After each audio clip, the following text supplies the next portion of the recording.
Hi, welcome. My name is Obedanko. Subscribe to this channel, or you can share with somebody you think will be interested in the content that you're creating.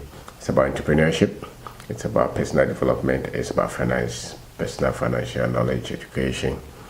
There's a lot that we have to do as a people, Africans, Kenyans. And I think the missing link is us being able to develop very systemic, structured entrepreneurs who will be able to produce what we need to create the wealth that we all want. So you can share with somebody. So welcome. Today I want to share with you the 1%, the 1%, the mindset of the 1%. If you go to any country, sometimes it's even less than 1%. There is a percentage of people who control almost everything that goes on in that country. If you go to any community, there is a percentage of people who control everything in that. So the world is about 8 billion, they say. Not more than 1% of the population of the world controls all the activities that go on in this world. So in our country, the people, the decision makers, those who control money, those who control power, those who control what the people study. For instance, when you send your child to school, who decides what they should study in school? There is a group of people who decide that. Who decides what who decides what we watch on TV, what we hear on radio? There is a percentage of that, and that is what they call the 1%. Sometimes it's even less than 1%. There's a way they think. There's a way they look at life, and that's why they are at 1%. It's not like it's highly selected people somebody somewhere who has selected them. No, it's their way of life. It's the way they look at life. It's the way they do their things. It's what they know that has made them the 1%. Then the rest is the 99%. They also behave in a particular way. They understand things from a particular point of view. Their lifestyle is different.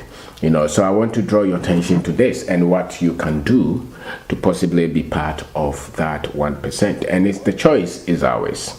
The choice is ours as an individual in a particular country, in a particular community, who wants to decide to say that, listen, I want to be part of the 1%. What you will find with the 1% is that they are interested in money and they are interested in power. So wherever you see money, you see power. They are there. They want money. They want power. They are not the ones looking for increment in salary and going for a looter. No. They are not the ones looking for bank mortgage to buy 2-bedroom house. No. They are not the one looking to become doctor, lawyer, those things. No. Look at the most powerful of the world. What subjects do their children study? And the rest of us, we study everything, and they give us big titles. If you look at somebody who is around 60 years, they tell you that go on retirement, 65, 60. Who decides that? It's those who control the power and who control the money. So you don't want to be 60 years and you look poor. It's dangerous to be old and poor. And yet most people at the latter part of their lives are very much in tight corner when it comes to money. You look the most powerful, they are 70, 80, they still look fresh. A lot of them still even have their wives. That's what amazes me. Or they have their husbands. They are 80 and they still look fresh, they dress neat, they drive nice cars, they live in very nice areas. Why? Because of the way they think. They are part of the 1%. Then the majority of the people, even when they are 50, they look like they are 70. That's the way they think. So they believe in having power and money. They believe in that. And they really control the way they think, the information that comes to them. They really control. They are not the ones feeding on the TV news all the time to make decisions on the news at 12 o'clock. No, they are not the ones. They are the ones making the news. They are the ones putting the content on the news. They own the network. They own the TV. They own the newspapers. They own the books. They own the social media platforms. They create the content. That is the 1%. A lot of them are driven by productivity, by production. They are not consuming. They create what we consume. So one of the things that you can do to move yourself from the 99 to 1% is create something, produce something, create value, create something that people need, have a skill that is in high demand, take control of your finances. take control of your finances. A lot of them, they plan very well. They plan, they structure, they have 100-year plan for themselves and their family. They plan, they're constantly planning. They don't go for profession. They go for power and money. And the rest of us go for profession. That's why when you're going to university, this course in electrical engineering, when you finish it, that's what they told you. So when you saw somebody reading chemistry, or when you saw somebody reading art, you thought that they were not serious. I saw that some people had very good grades, but they were not looking for those courses because they were coming from that 1%. They believe in productivity. They believe in production. They don't consume. They produce. They feed. They take charge. They are in for the power. So these guys, a lot of the times, they build businesses, they build investments. You go to the village, you go to your grandfather's house, you go to your grandmother's house. Look at the buildings that we have in our villages. Some of them, the rich families in these towns and villages and communities. Look, some of the houses have been there for 200 years. What did they do? Some of them 100 years. What did they do? A lot of them are big cocoa farmers who created a lot of wealth and created and built all these houses. They were the 1%. They produce. They always invested. They thought of the future. So think of that. So they invest a lot, and they have ownership mentality. They want to own their money. They want to own their time. Even if you are an employee, you get money. Think of the future. When you get money, don't use it on all these things. Don't consume everything that you own. You have to have a plan to say, okay, I'm going to work for the next 10 years, and I'm going to save it and invest it in something that will take care of me for the rest of my life. You have to have that kind of thinking. Most people don't have that. So they work, they get the money, they go and build a house, live in, buy a nice phone, go and get another degree, because they are part of the 99%. They don't think of owning their own destiny. And that's how the world has. That's why you see the programs that they put on TV. It makes a lot of people laugh. You see the football they put on TV. They are just consuming. You see all the gadgets that they bring out. A lot of us, we go to work, we come home, we are tired, we watch TV, we laugh, we smile, the next day we go. We are part of the 99%. And that's why when it gets to 60 years, they tell you to go home, then you have nothing. Because you didn't think of that. You were thinking as a consumer. You have to take care of your future. So they know something about money that the rest of the 99 don't know. The 1%. They know something about money that the rest don't know. They hardly would come out to teach you.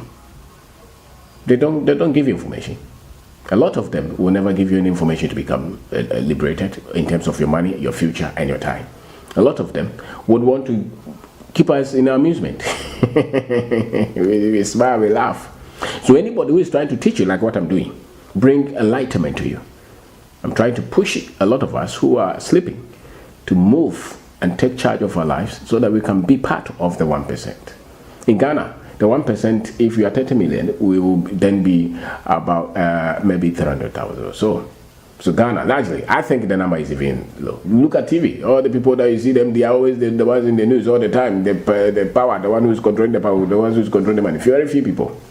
So let's assume you have 300,000 people who are like that. It's not the number. It's the psyche. It's the worldview. It's the outlook. It's the lifestyle. It's what you do with what you have. Are you a producer or a consumer? Are you thinking of the future or you're thinking of today? Are you fascinated with birthday parties and children birthday party and weddings and ceremonies? You're then part of the 99%, especially when you don't have. And yet, you are so much enthused and occupied and obsessed with these things. A lot of people are like that. And that's why they never go forward in their lives. So it's a disposition, it's a decision that every one of us can make. And I think that within 10 years, every one of us can take charge of our lives, no matter our finances. Once we get the right information, we can all take charge of our lives. And if you think like the 1%, you will retire. You will live long. You will retire in peace. You will not be 70 years and you look like nothing. Because you can see a lot of people who are old, but they look fresh. Look around. When you watch the TV, there are a lot of these people.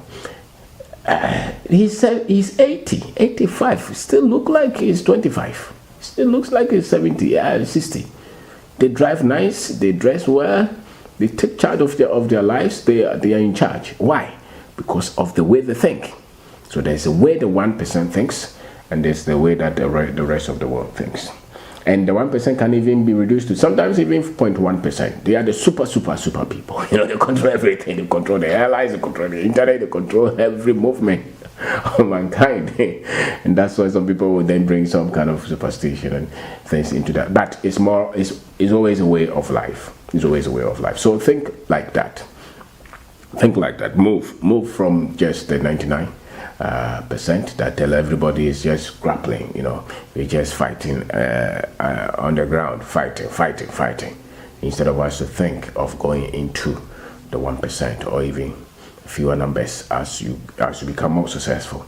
You know, so the 1% is a way of thinking. They plan their life, they strategize, they believe in investing for their future, they take charge of their own, they produce something. Whatever, the moment you start to produce anything that people want, you are thinking like that. It's a skill. Sometimes skill. You just have the ability to convince people to buy from you. That's a skill. You take charge of your life. You're not waiting for somebody to help you. You're always thinking of what can I do. You dare. You take a risk. That is a 1%. That is the 1%. The other ones, they have to. The 1% tries to build their own system of finance, their own structure of happiness. They have the way they build their family. They have the way they build their own. They have the way they take charge of their time. They are not waiting to become something that school gives them before they become happy. No, they take charge of themselves. So if you don't believe it, look at the world. Look at all these kings and queens around the world. Look at what their children study. Look at what their grandchildren study. Go to the school and see what they study. Look at where they work. Look at the profession they have. Look at how much they go for salary, and you see that they play in a different cycle. The same with these top business people, business owners. The same. Even sometimes look at families with long-term, with history of great politicians and see what they study. They always want to be around where the power is. They always want to be part of the decision makers. They always want to take charge of their lives. That is how they think. That is how they see life. And that's how you see them, the ones deciding for everybody. So whenever you're watching TV, know that somebody put it there. Whenever you see your child going to school, know that the content that they're teaching in the school, somebody put them there. So thank you very much.